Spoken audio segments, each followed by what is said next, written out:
Buenas tardes a todas y a todos. Hoy estamos aquí en la clase abierta número 93 para hablar pues del mundo editorial. Eh, Tenemos como invitadas a Noelia Fajardo, que es literata de la Universidad de los Andes. Ella se graduó en el año 2018 y en este momento pues el año pasado hizo un diplomado en corrección de estudios en la Universidad Javeriana y es candidata en la maestría de estudios editoriales en el Instituto Caricuervo. Laura Daza, que es literata con opción en creación narrativa también del año 2018, estudiante de la maestría Construcción de Paz de la Universidad de los Andes. Ambas fundaron la editorial, la casa editorial que se llama Ilona Libros, y es sobre eso que vamos a hablar hoy. Muchísimas gracias. Si tienen preguntas, por favor, pueden utilizar el chat. Aquí vamos a estar mirando el chat y al final, pues si hay tiempo, pueden hacer preguntas abiertas o simplemente contestamos aquellas que ustedes registren en el chat. Muchísimas gracias y bienvenidas Noelia y bienvenida Laura. Gracias, Francia. Bueno, muchísimas gracias a la Universidad de los Andes, al Departamento de Humanidades y Literatura por el espacio de diálogo que se nos permite tener. Gracias, Francia, por esa introducción y bueno, vamos a empezar. Ahí estás viendo la pantalla, lo que estoy compartiendo. Ok, sí. Bueno, Ok. Editorial Ilona Libros. Bueno, ¿qué es Editorial Ilona Libros? ¿Quiénes somos nosotras? Editorial Ilona Libros es fundada en el año 2019 por Laura y por mí. Es una editorial colombiana de literatura infantil que le apuesta a este nicho. Bueno, nosotros tenemos diferentes servicios, no solamente cumplimos con la parte editorial de publicación, sino que también tenemos diferentes canales de distribución. Nos encontramos en diferentes librerías del país, principalmente en Bogotá. Estamos en diferentes librerías. Estamos también en la ciudad de Medellín, en la ciudad de Cali, Bucaramanga y próximamente vamos a estar en Santa Marta y en Barranquilla. La misión de esta editorial, como lo dice nuestro eslogan, es escribir literatura para niños de los 0 a los 99 años. ¿Por qué? Porque no creemos en el sesgo de la edad, creemos que este tipo de libro, el libro ilustrado, el libro objeto, el libro que también tiene una narrativa visual, promete un desarrollo, promete un crecimiento para el lector de cualquier edad, sin necesidad de que sea un niño chiquito que esté en la primera o en la segunda infancia. Ya. Bueno, la publicación con la que se da a conocer Editorial Ilona Libros es Margarita y las Estrellas, escrita por el autor vallecaucano Edison Fierro, el reconocido porque pues, ha tenido una larga trayectoria en este tipo de publicaciones. Él es ganador del premio Jorge Isaacs en el año 2018 en el área de literatura infantil y juvenil. La ilustradora de este texto es Lulo Febril. Bueno, Lulo es una ilustradora colombiana de Bogotá. Ella también tiene una larga trayectoria dentro del ámbito de la ilustración. El año pasado, de hecho, fue finalista en la feria en el concurso de ilustradores de Guadalajara. Y actualmente ella vive en Barcelona y se encuentra desempeñando diferentes proyectos de ilustración allá en España. Bueno, nuestra segunda publicación, que de hecho hemos estado trabajando en ella casi todo el 2020 y está próxima a salir Debido a la pandemia. Debido a la pandemia, está próxima a ser publicada ya ahorita, la primera semana de septiembre, va a salir de imprenta y va a empezar pues su promoción y su distribución por los diferentes canales que nosotros manejamos en la editorial. Y bueno, este libro es escrito y es ilustrado por una mujer barranquillera. Ella es estudiante de literatura de la Universidad de los Andes. Y bueno, este libro encarna una de las pasiones más grandes que tiene María Paula y es todo lo relacionado con la ética animal. Adicional a esto, María Paula tiene diferentes intereses como autora. No solamente le interesa el tema animal, también le interesa el ecofeminismo, la ética interseccional y bueno, todo lo relacionado con los animales no humanos. Este libro lo que intenta promover, su mensaje es llegar a los lectores y generar una empatía animal, pues bueno, por todo el dolor y en cantidad de diferentes tipos de maltrato y de rechazo a los que se encuentran constantemente los animales, no solamente los domesticados, sino también, no sé, bueno, otro tipo de animales. Es un libro muy, muy bonito que cuenta con una estética editorial bastante particular y bueno, ya lo verán cuando ahorita salga en físico en septiembre. Bueno, nuestro tercer libro se llama Un hogar diferente, de Santiago Briceño. Él también es colombiano. Santi es Rolo, ¿cierto? Sí. Es Rolo, es el ilustrador y el que escribió este libro. Es un libro álbum. Y yo creo que es mi libro favorito en la editorial. ¿Por qué? Porque creo que va muy conectado al eslogan de nosotras, en el que decimos que hacemos libros para niños de los 0 a los 99 años. Es un libro álbum en el que por medio de un personaje, que es esa niña que ven ahí, que se llama Niña Grillo, se muestra todo el proceso emocional que viven las personas que son desplazadas por la violencia en Colombia. Entonces es como todo este trance que tiene que vivir esta niña que llega a un lugar totalmente ajeno a ella y que es víctima de discriminación, hambre, bueno, todas estas cosas terribles y dolorosas que pasan las personas que son víctimas de la violencia en nuestro país y también pues digamos que muy similar a la diáspora venezolana de la que pues ya hace algún tiempo atrás somos testigos. Entonces este libro es muy bonito, este libro se va a ir a imprenta en noviembre para finalizar nuestro año con un hogar diferente. Y el cuarto libro se llama Tutu, El tigrillo lanudo y su orquesta. Este es un libro que yo escribí y que trabajé de la mano con Julián Ariza, que es un escritor, creo que también, creo que él es Rolo también, ¿no? También, sí. Sí. Escribí este libro con la necesidad de darle voz a los animales que día a día son lastimados y que la gente desconoce que en Bogotá existe una fauna silvestre que merece y necesita ser protegida, como el tigrillo lanudo, y pues a lo largo del libro muestro más especies que conforman la fauna silvestre de los cerros orientales de Bogotá. Este libro es una apuesta que estamos haciendo a nivel digital, es un libro interactivo, este sí es como para un nicho más pequeño, está diseñado para niños de los 3 a los 5 años.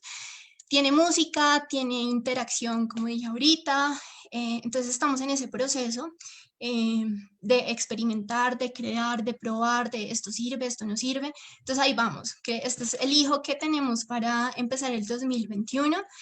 También queremos que tenga un apoyo físico, con una imprenta, pues con imprenta como tal, porque queremos que vaya con una cartilla científica. Eso lo vamos a hacer en alianza con PROCAT, que es una fundación que se encarga de la conservación de las especies silvestres y de los ecosistemas acá en Colombia.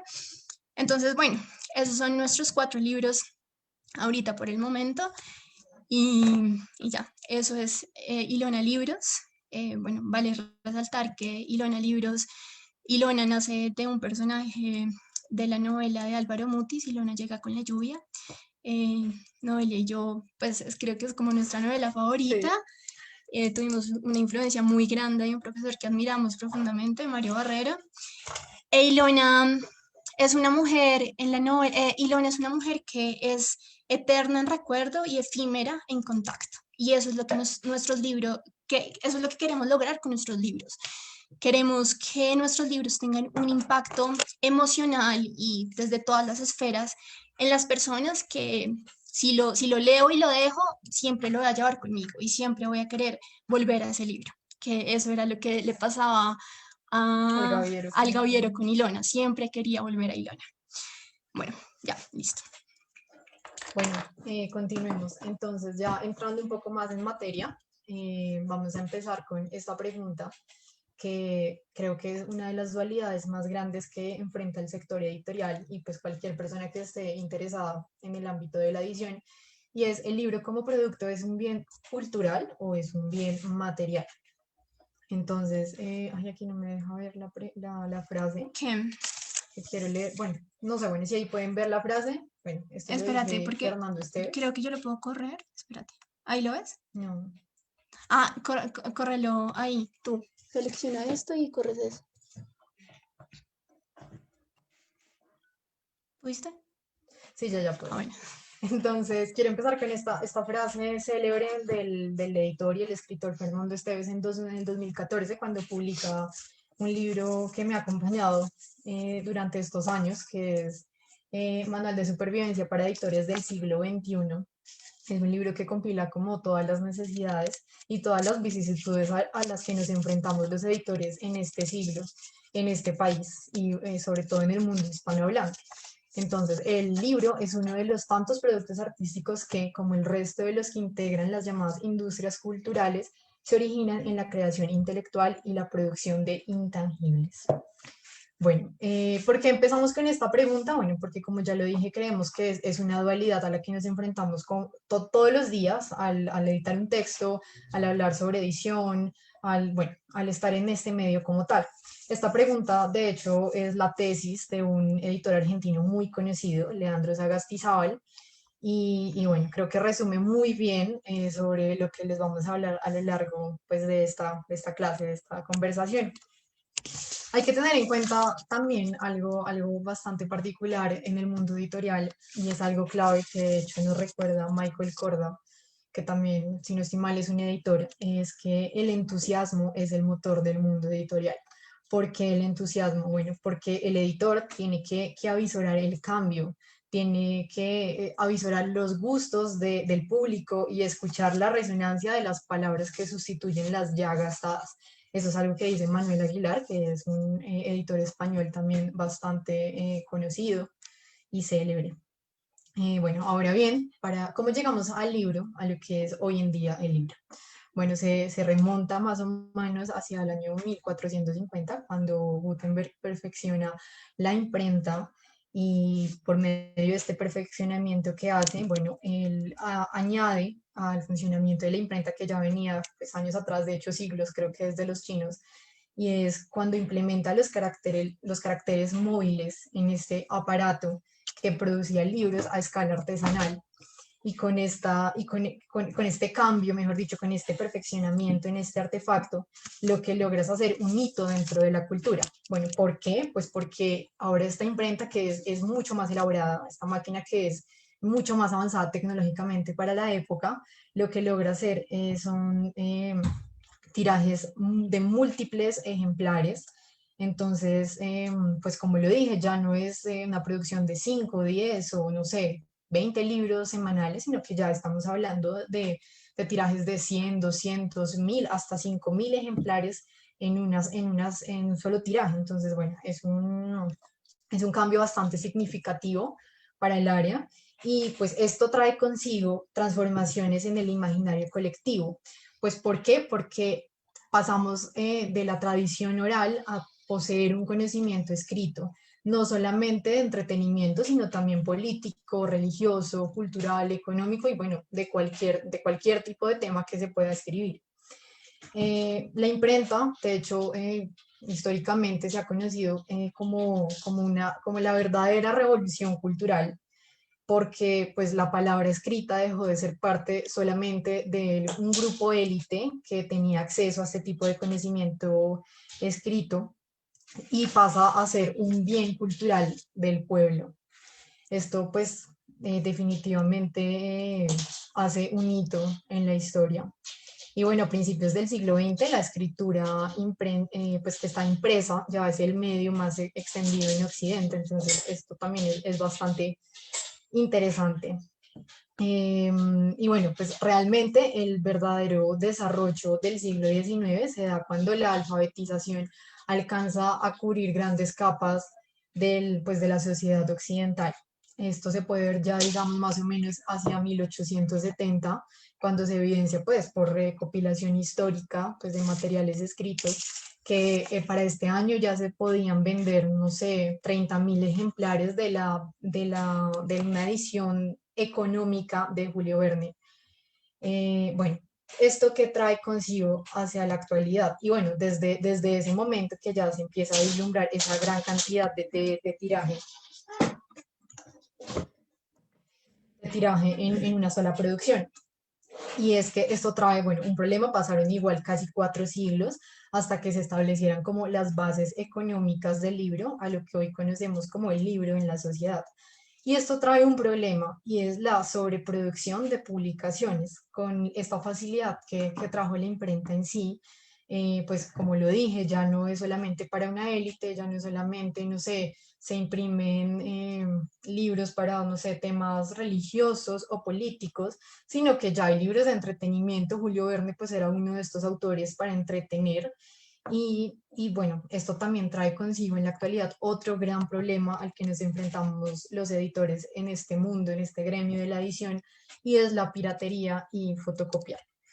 Eso es uno de los grandes problemas que pues nos enfrentamos actualmente, porque pues digamos que esto en este juego como tal no hay reglas, no hay sanciones, sino que pues lo podemos ver abiertamente como en las calles del país y pues de hecho del mundo. No sé bien cómo funciona en Europa y en Asia, pero por lo menos lo que es Latinoamérica, la piratería es algo muy estandarizado y es algo muy normalizado en sí.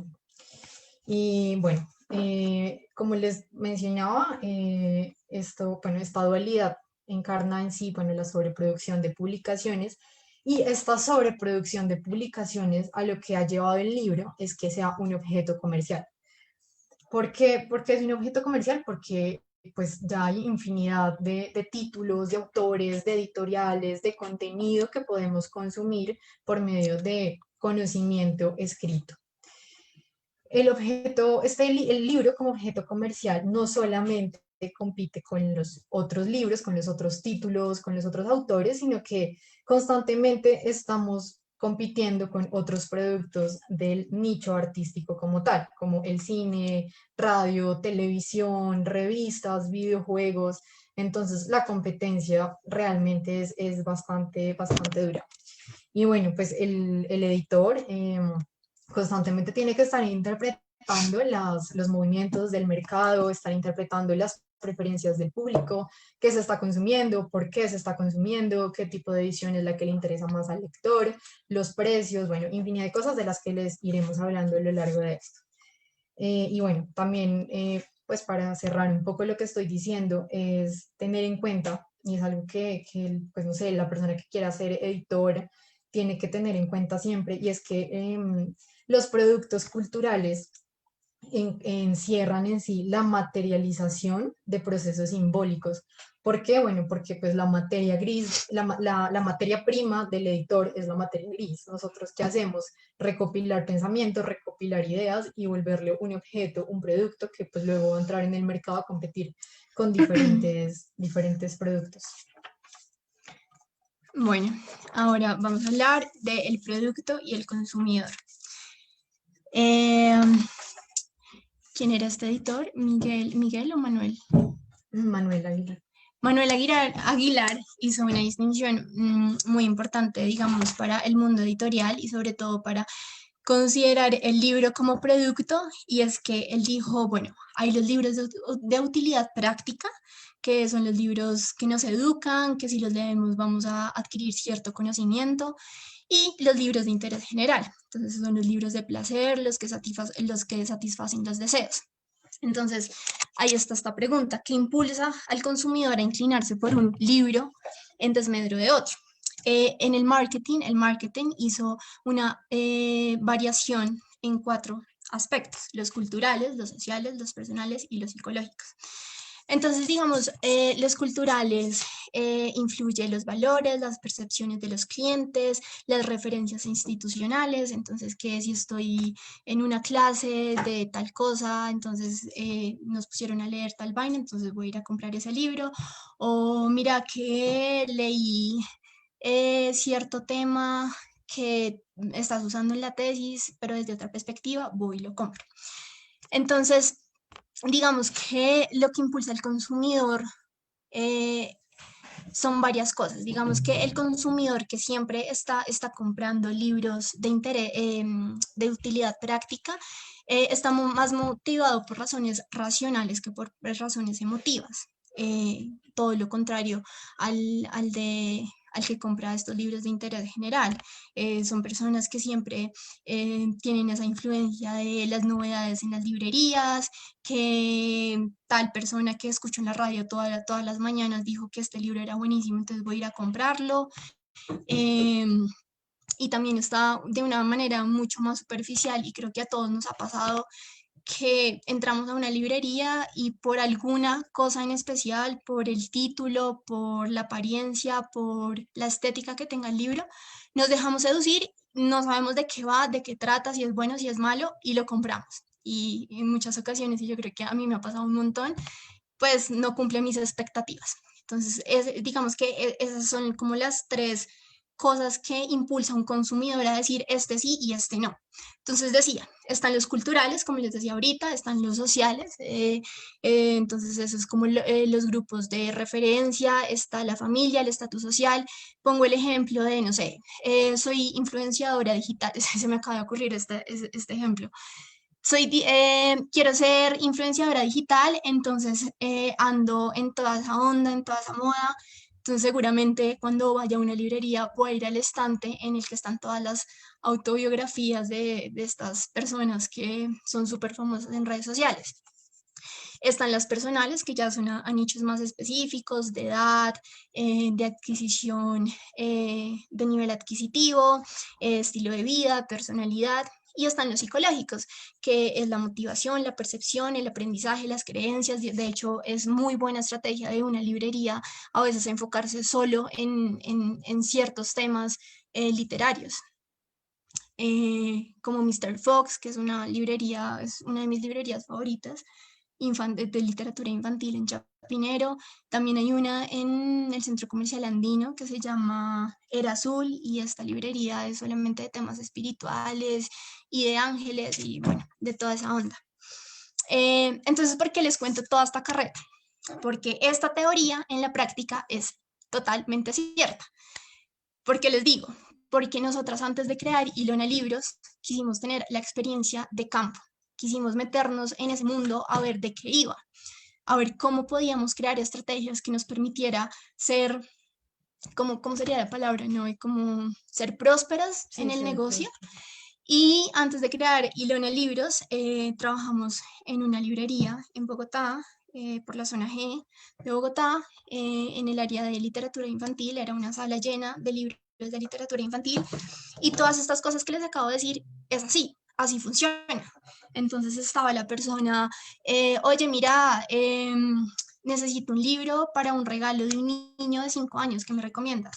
O estaba la persona que ya tenía la referencia, como mira, es que me dijeron este libro, porque es que este libro le va a enseñar a mi hijo a aprender cierta cosa.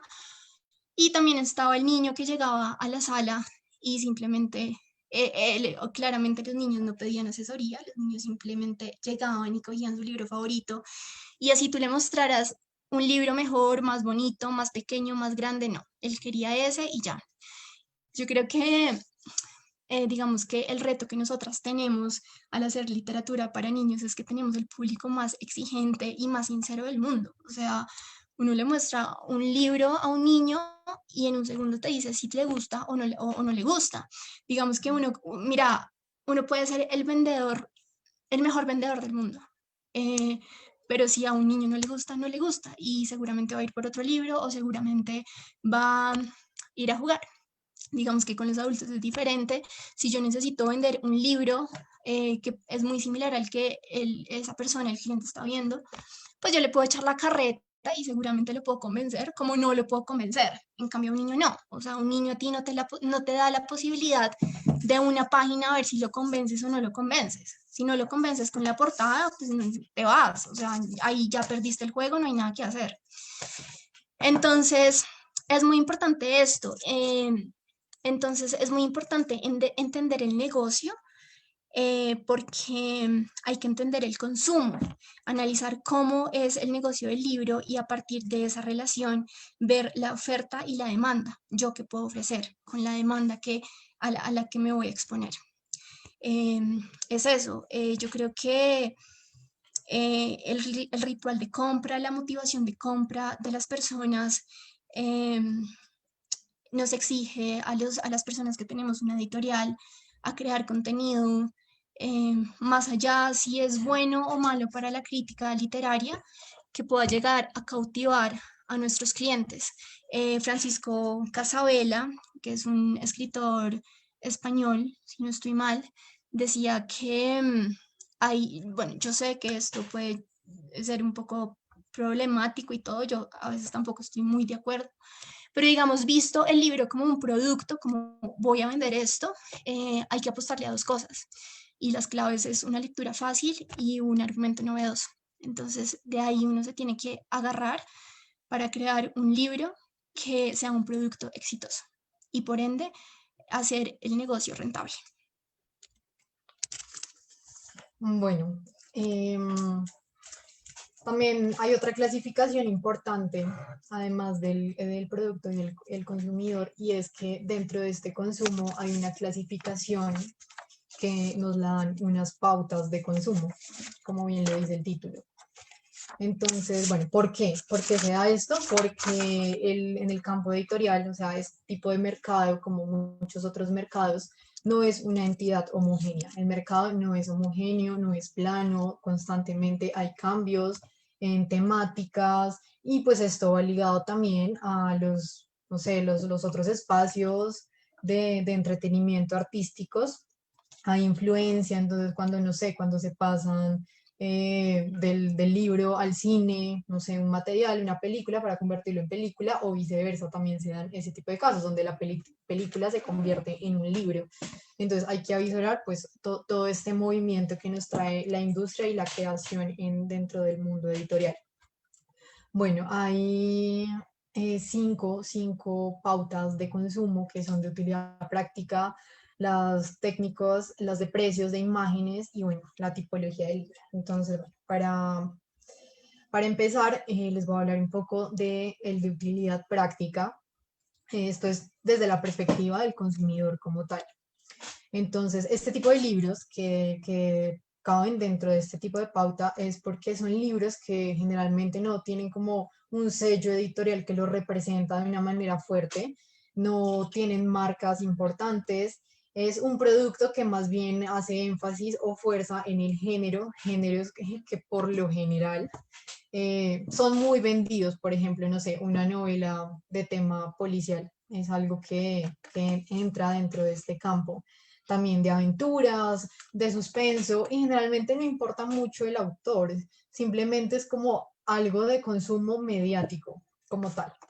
Bueno, vamos a hablar un poco del técnico. El técnico es más el texto teórico, no sé, para diferentes áreas como, yo qué sé, ciencias, medicina, economía, estadística, donde son libros técnicos porque manejan un lenguaje pues diferente al lenguaje común que usamos diariamente, aparte que está supliendo una necesidad de conocimiento, es informativo, es educativo y más que hablarle a un lector, le está hablando a un profesor, le está hablando a una persona que está demasiado interesada pues en este tema que se está hablando. Acompañado pues esto también de imágenes técnicas, de fotografías, todo es demasiado técnico desde el lenguaje hasta, pues, hasta lo visual. Generalmente son textos universitarios, textos escolares y bueno, en fin. También está el de precios, pues que es el texto o el libro de compra compulsiva. Que no tiene pierde Que aparte. no, aparte que no tiene No pierde tiene pierde. porque este es un libro que es conocido como el bestseller, es llamativo, es un libro provocador por el título, por la portada y la contraportada, es un libro que además fácilmente puede salir en medios de prensa, periódicos, revista, entonces es un libro pues, que resuena bastante. Em, y bueno, este es como, bueno, el de la compra compulsiva, generalmente. Creo que todos tenemos, de hecho, este tipo de libros en nuestra biblioteca. Es como el libro de moda, por decirlo así, el libro que queremos adquirir porque todo el mundo está hablando del contenido de este libro, porque aparte el libro tiene película o tiene serie, o bueno. Está el otro que es, bueno, el de precio, que bueno, que es un poco parecido al de la compra compulsiva. ¿Por qué? Este se conoce como el libro de bolsillo, porque es un libro que es económico, es un libro que es de fácil acceso, es un libro que pues indiscutiblemente o sea, su fuerte es que es mucho más económico que otras ediciones. Y bueno, también está el libro de imágenes, que de hecho aquí es donde entra Editorial Hilo en Libros, porque este mercado le apuesta mucho a lo simbólico, a lo visual, a la imagen. Puede ser, no sé, de un autor clásico, de un autor premiado, pero es un libro que hay que tener. Es el libro que tenemos en la casa, que es valorado porque es especial por cómo se ve, por, no sé, por el costo. Es un libro para atesorar porque es especial de alguna u otra forma por su mensaje, por su edición, porque es un libro que no nos puede faltar. O sea, creo que también este libro, muchos tenemos este libro en nuestra casa, el libro de imagen. De hecho, creo que podemos llegar a tener de todos. Creo que todos son indispensables, aparte que todos se mueven igual dentro del campo editorial. Digo, ¿cómo convertir una marca editorial rentable? Hay una frase que a mí me encanta de Jorge Herralde, que es el fundador y editor de Editorial Anagrama, que creo que es una de mis editoriales favoritas. Él dice, para crear una marca editorial y que se convierta en una contraseña es imprescindible la persistencia y la coherencia para fijarla en el imaginario. Eso es totalmente cierto.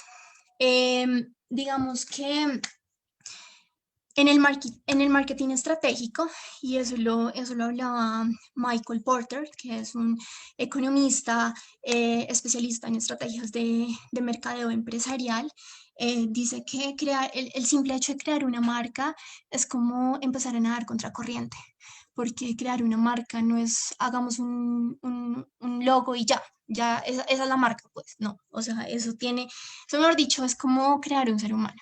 Bueno, no tanto así, es como crear una canción que tiene su magia, que pegue, que quede en el corazón, en el oído de todo el mundo, pues, por un cierto tiempo. Y, y crear una marca sólida es hacer algo tan bueno, tan sólido y tan valioso que los clientes que ya han sido leales por mucho tiempo a una editorial que lleva años en el mercado, rompan con esa lealtad y digan como, oiga, vea, miren lo que estaban haciendo. No llevan mucho tiempo, pero me llama la atención su contenido. Y seguramente sí, en los primeros libros que uno saque como editorial, seduce a ese público que nos está dando la posibilidad de seducirlo, de que rompa esa lealtad con esa editorial con la que lleva años y que, mejor dicho, esa no hay mejor. Eso es un gran riesgo y que de hecho en ese simple intento muchos editoriales se quedan porque no, pues no sé, por muchas razones, pero digamos que son muy fáciles de olvidar y las cosas que son fáciles de olvidar pues no perduran en el tiempo, por más redundante que suene.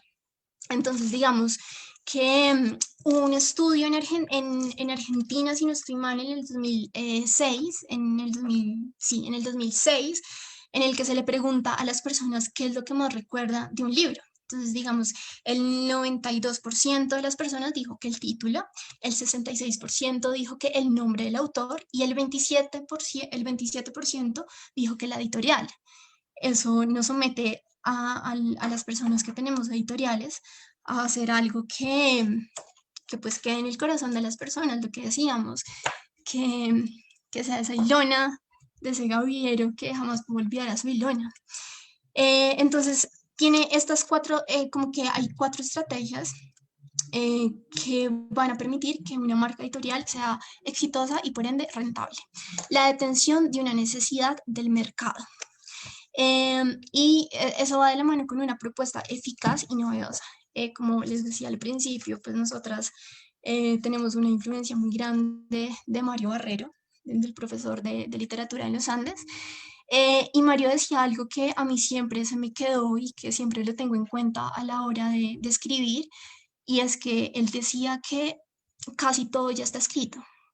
y que realmente el éxito de las cosas es la manera en cómo lo narras, en cómo lo contás.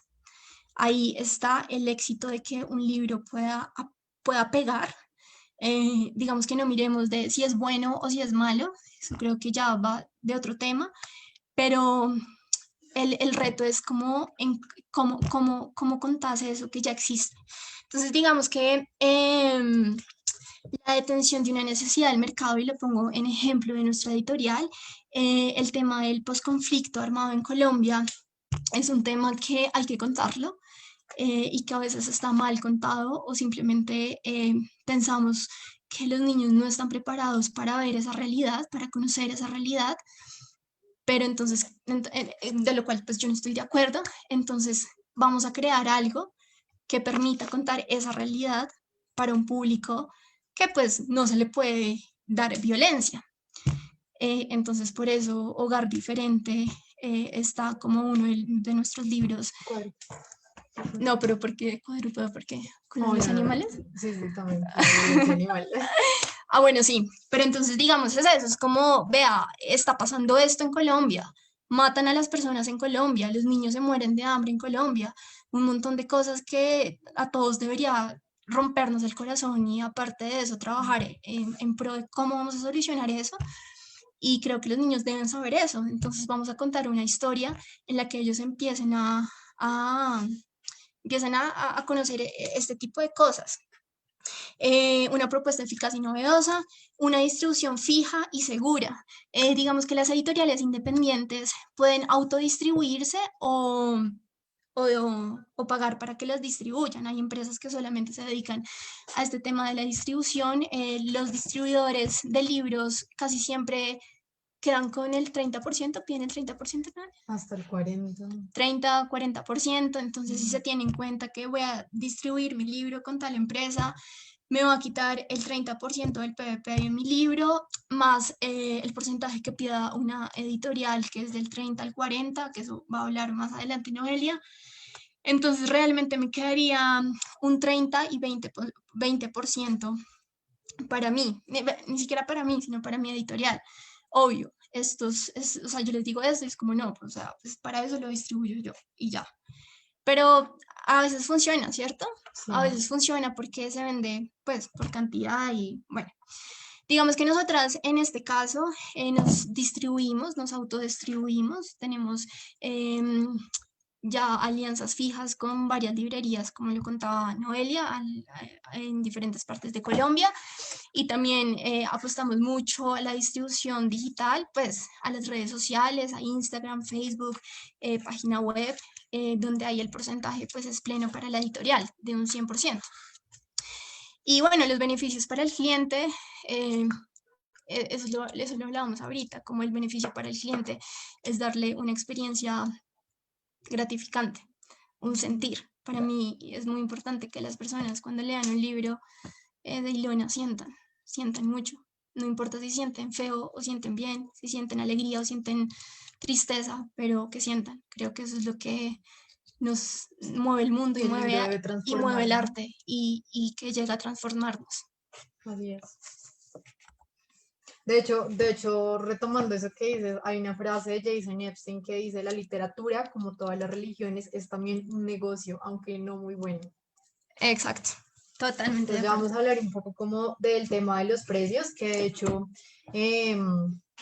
pues no es por obviamente desmeritar la academia ni nada, pero siento que, digamos, dentro de toda esta formación artística sobre qué es el texto, desde los clásicos, obviamente hablando desde la literatura occidental, también hace falta mucho encontrarnos este tipo de espacios, este tipo de clases donde nos hablen no solamente de, bueno, de cómo se escribe un buen libro, cómo podemos identificar un buen texto, no sé, qué vertientes puede tener un texto dependiendo su época, dependiendo su escritor, dependiendo del contexto social, sino, bueno, sigamos. Mejor lo explico con las mismas tablas. Ah, sí, te las cambio. Perdón, Que es más fácil verlo así. Creo que tienes que... no mentiras, creo que soy yo porque yo soy la que estoy creo que ya. Dale. Que aquí lo va a relacionar un poco con lo del PVP, ¿no? El PVP es más no, adelante. pero lo de la jerarquía, creo que es atrás. Bueno, no, atrás, No, esta, no, no, esa es adelante, mía. esta. Ah, ya, ya. Entonces, bueno, dentro del campo editorial hay una estructura de poder y es, bueno, ¿por qué? Bueno, de hecho, pues hay una frase de Sir Stanley Unwin que dice, quien entre en el negocio editorial sin haber profundizado en los prosaicos y aburridos detalles del negocio, sin conocer su compleja organización y su riesgo, no hará más que provocar un desastre. Entonces, bueno, ¿por qué? Porque empezamos con esta frase y es que hay que tener en cuenta para el editor o la persona que esté interesada en incursionar en el mundo editorial, y es que el 60% de las actividades que uno como editor realiza en la editorial no son editoriales, son de otro tipo, son administrativas, son económicas, son de marketing, son de infinidad de cosas. Creo que un 40%, un 40, un 30. Cotización, estar cotizando, ¿qué tan? Sí, es Ajá, cierto. hablar con los proveedores, que no pagó, que sí pagó, que bueno, eso ya lo vamos a hablar un poco más adelante, pero realmente la actividad editorial de sentarme con el computador o con el lápiz o lo que sea con lo que yo quiera editar, eso se resume a un 30 o a un 40%. Entonces, bueno, entonces vamos a ver las tablas que son un poco más vinculantes con el tema. Porque hablamos de un poder jerárquico y competitivo en el mundo editorial, porque como lo venimos diciendo durante todos estos minutos, esto no es un negocio homogéneo, no es un mercado plano, no es algo que no tenga cambios, de hecho creo que se la pasa subiendo y bajando dependiendo lo que esté pasando social o económicamente. Nomás lo podemos ver ahorita como este distanciamiento social ha repercutido en las ventas de las librerías, en las ventas del libro, en las impresiones, en la distribución, bueno, en muchísimos campos del sector editorial. No solamente nos encontramos compitiendo con otros libros, con temáticas, con ediciones, sino que estamos sumergidos en una constante competencia con proveedores, con compradores, con competidores, con potenciales ingresantes y con sustitutos. ¿Qué quieren decir cada una de estas? Bueno, ¿por qué estamos en competencia con estas? Pues bueno, con los proveedores hay dos tipos en esta competencia, que son los de contenido pues intangible, como por ejemplo, no sé, narrativas, fotográficas, ilustradores, correctores, traductores, estar compitiendo con esto diariamente al momento de editar, pues es muy complejo porque antiguamente, digamos, bueno, salía un libro, salía un manuscrito, salía cualquier cosa y era como, bueno, la importancia de cómo se está escribiendo el texto, de cómo se está vendiendo, si está bien escrito. Pero ahora, entonces también tenemos que tratar con cómo es la fotografía del libro, cómo es la ilustración, bueno, también es un constante, digamos, no conflicto, pero sí es un tema, digamos, al que uno se enfrenta constantemente como editor y no quisiera enfrentarlo, y es todos los probadores de los insumos, de la materia prima del editor, que es el papel, las tintas, las impresoras, y pues dentro de este gremio, que de hecho es muy distinto todo el área de impresión al área de edición, nos encontramos también con una infinidad de competencias de precios, de calidades, y pues es algo de lo que se tiene que encargar el editor. Y pues de hecho es algo que se disfruta en el oficio. Yo creo que al que le gusta editar tiene una fijación también por el material del libro, por la tipografía, hasta por el olor del libro. O sea, yo creo que a los que nos gusta leer y tenemos libros y nos acercamos a una librería de viejos, lo que hacemos al abrir un libro es verlo, leerlo, sentirlo, hace parte de todo este amor por el libro. Bueno, también nos encontramos, El libro nuevo también huele el rico. libro nuevo también huele ¿Cuál te rico, gusta más, el el viejo? viejo, el No, libro viejo, sí. a mí también. El libro de viejos es muy bonito.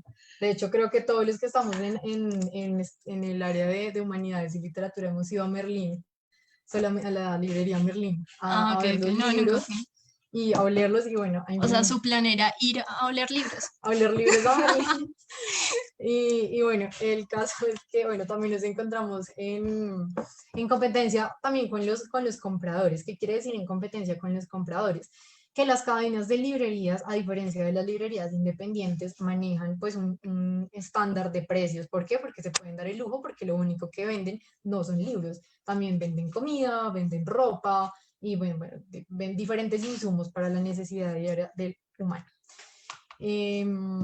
También nos enfrentamos a otros canales de distribución, como los kioscos, bueno, los supermercados. Ustedes han visto esta literatura que sale en Carulla, en Jumbo, en El Éxito. Y pues esta gente se puede dar el lujo, digamos, no sé, manejar unos descuentos dependiendo pues de lo que esté pasando. Entonces, no sé, hoy todo el éxito está con el 30% de descuento. Ese no es un lujo que, digamos, se puede dar una librería independiente que vive netamente del producto artístico, de la creación artística del libro. No, y me parece muy importante eso que dices, porque, digamos, esos libros que vemos en el éxito para niños, bueno, es algo que yo nunca le compraría a mis hijos, pero Sin hablar mal del éxito. sin hablar mal del éxito y los libros que ponen allá, pero son libros que claramente no, una editorial como nosotros, digamos, no podría Sí, darse el competir con ellos lujo. porque nosotros, una editorial independiente tendrá un tiraje de 600 a 1000 ejemplares y ya. Estos imperios editoriales como Planeta Junior y toda esta gente, pues eso ya es como, ¿cuánto crees que puede ser un Son tiraje de producciones ellos? masivas, yo Son creo que por ahí de masivas 5.000 y, ejemplares son, en un solo y tiraje que ya imprimen en China, en donde le China. da, claro. Exacto. Sí, no, es diferente porque, pues, digamos que la producción de uno tampoco es artesanal, pero pues sí es demasiado mínima al lado, pues, de estas superproducciones de estos imperios editoriales, como dices. Y bueno, bueno, para seguir con eso, entonces, bueno, también nos encontramos en competencia, ahora no solamente es con estos contenidos, pues, como intangibles, como tal, también con cadenas, con kioscos, con supermercados, también nos encontramos en competencia, por decirlo así, con otros editores, porque pues cada editor tiene su forma de editar, no todos editan lo mismo, aparte pues que unos se dedican como hacia la división Manuel Aguilar, de unos libros más técnicos, otros editan libros que son netamente de placer, de entretenimiento, y bueno, también nos encontramos en competencia con los potenciales ingresantes, que es toda esta era digital. Entonces ahora el libro físico como tal, el objeto, no solo compite con otros libros, con librerías, con autores, con supermercados, sino que además nos encontramos también en competencia con todas estas editoriales que le apuestan al libro digital, al libro interactivo, al audiolibro, bueno, a todo lo que abarca este tema digital. Bueno, también están los sustitutos, que era la última parte de esta tabla, y es, bueno, no solamente pues estamos en competencia con todo esto, sino que también dentro del nicho artístico, pues estamos en competencia con las películas, con la música, con toda esta información que nos arroja la era digital. Y bueno, ahora vamos a hablar de un tema que de hecho casi no se toca cuando uno estudia literatura y quiere ser editor o está haciendo la opción en edición, y es algo supremamente importante al que yo creo que todos nos enfrentamos cuando compramos un libro, y es el precio final del libro, que es más conocido como PVP, que es el precio de venta al público. Entonces, bueno, dentro de este concepto del PVP hay otros subconceptos que son los costos, que son los costos fijos y los variables que tiene un editorial, es todos estos descuentos de los canales de comercialización, las regalías de los autores, el margen de contribución de cada libro o de colección, porque a veces también cuando los libros pues son publicados en colección tienen un precio diferente al unitario. También pues las características de la obra, el ciclo de vida del libro, que pues está todo esto del bestseller, del longseller, del libro clásico, bueno, los precios de la competencia y la evolución de los precios en el mercado de productos análogos, competitivos, sustitutivos y complementarios. Entonces vamos a hablar un poco sobre los costos fijos y variables, que yo creo que es como el inicio de todo esto, que está en la siguiente tabla. Bueno, voy a tratar de agilizar un poco porque no nos queda mucho tiempo. Entonces, bueno, esto es un tema bastante sencillo que yo creo que si uno lo aprendiera en la universidad como mucho más claro, empezar en el mundo editorial, emprender no sería como a veces tan caótico, porque pues uno sale, digamos, de la universidad con esta ilusión de hacer la editorial, pero pues lo primero que hay que hacer para hacer una editorial, pues sí, a pesar de que la materia prima del editor es la materia gris, es un concepto, es una idea que se moldea hasta volverla un objeto físico, es la parte económica, ¿no? Entonces es meterse la mano al bolsillo para pagar las primeras cosas, como por ejemplo la creación de un logo, la creación de la marca, que en un principio pues está como en el imaginario de qué línea estética quiero tener, a qué público me quiero dirigir, cuál es el target de mi marca.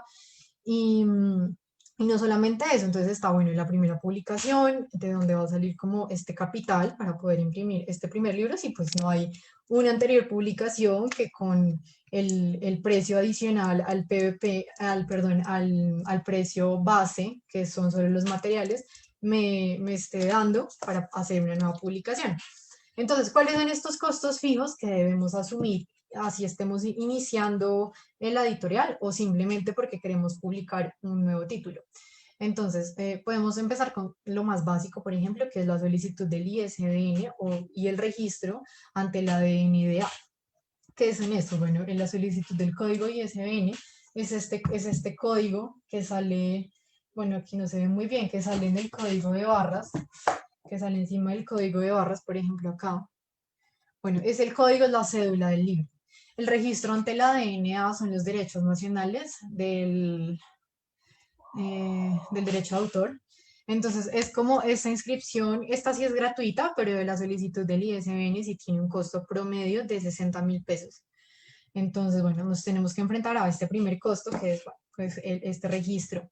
Está la digitalización del texto. ¿Por qué? Bueno, porque pues el escritor nos entrega un manuscrito o nos entrega unos bocetos de su creación y pues obviamente que esto hay que digitalizarlo para poder luego imprimirlo con alta resolución y muy buena calidad.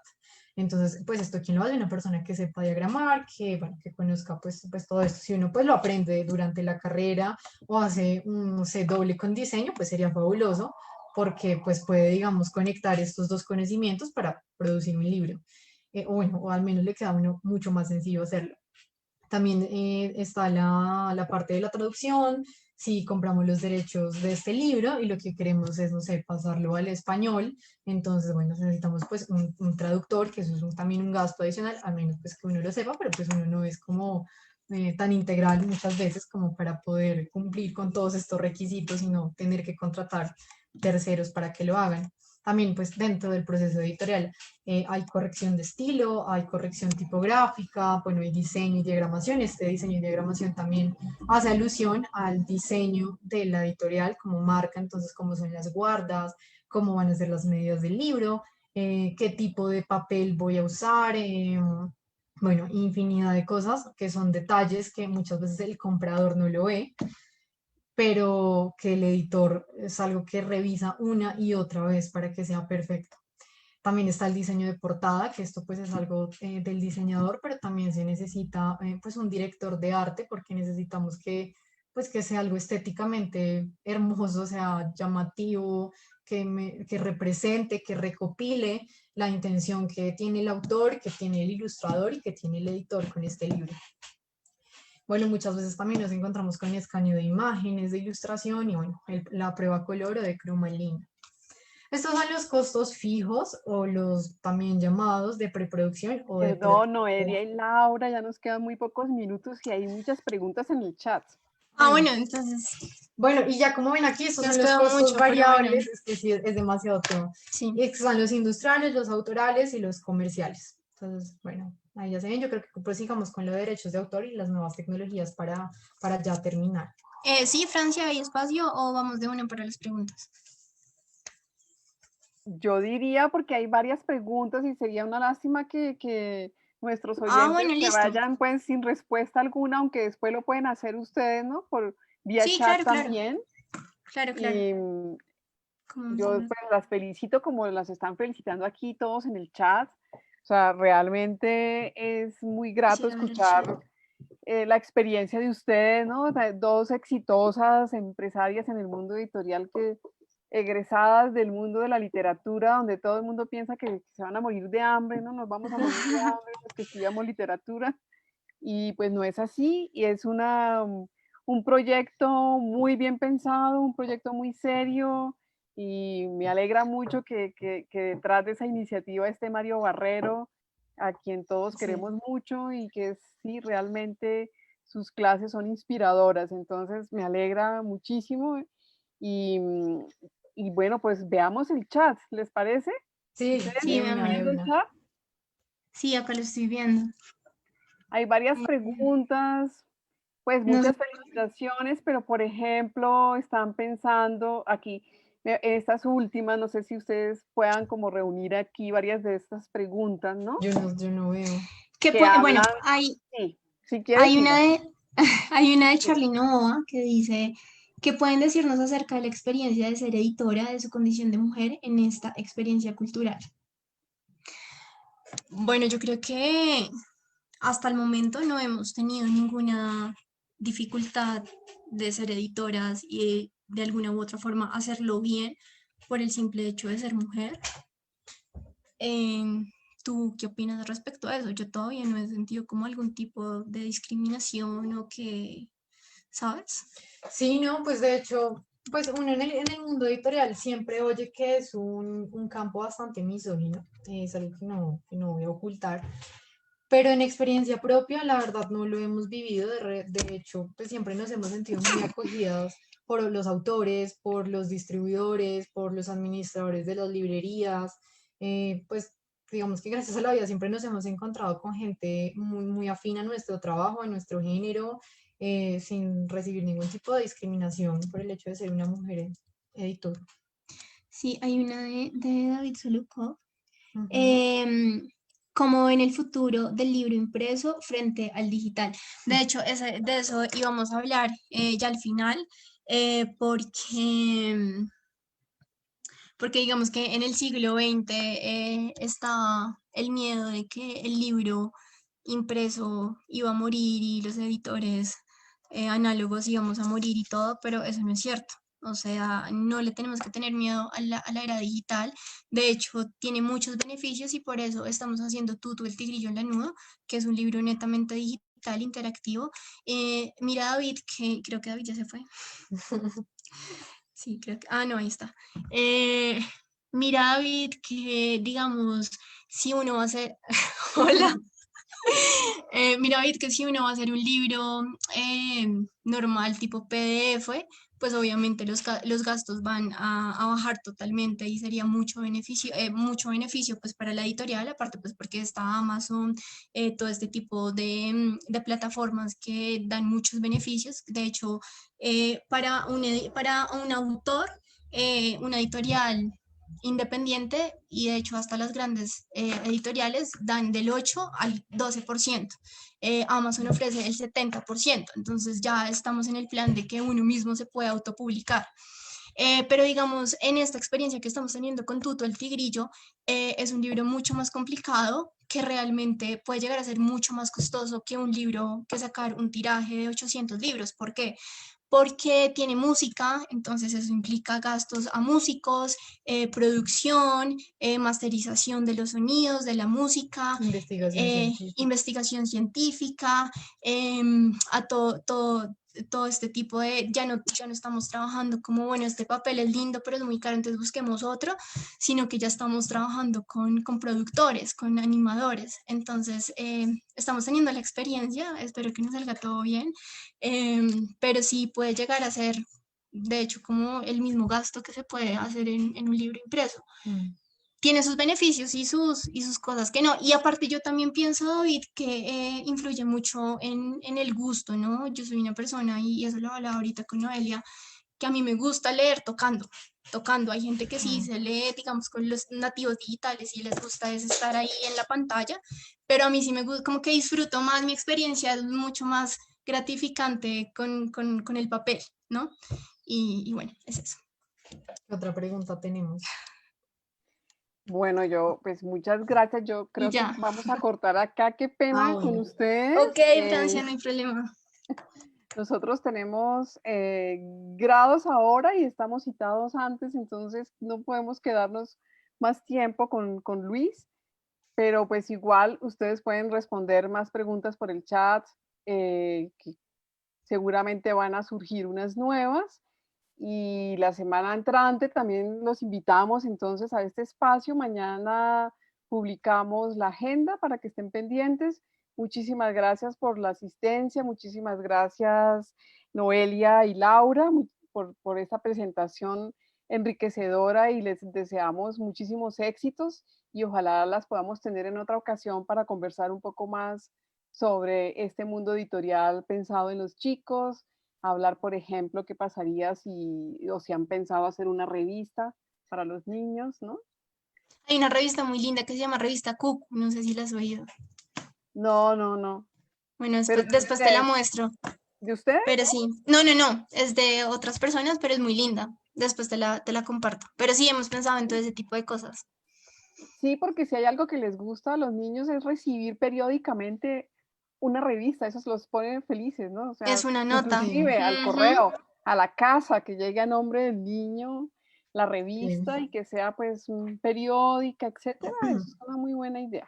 Y además Sí. el nombre de Ilona, maravilloso. Ilona llega con el fuego, con la tierra, con el agua, Buenísimo. con los astros, con el átomo.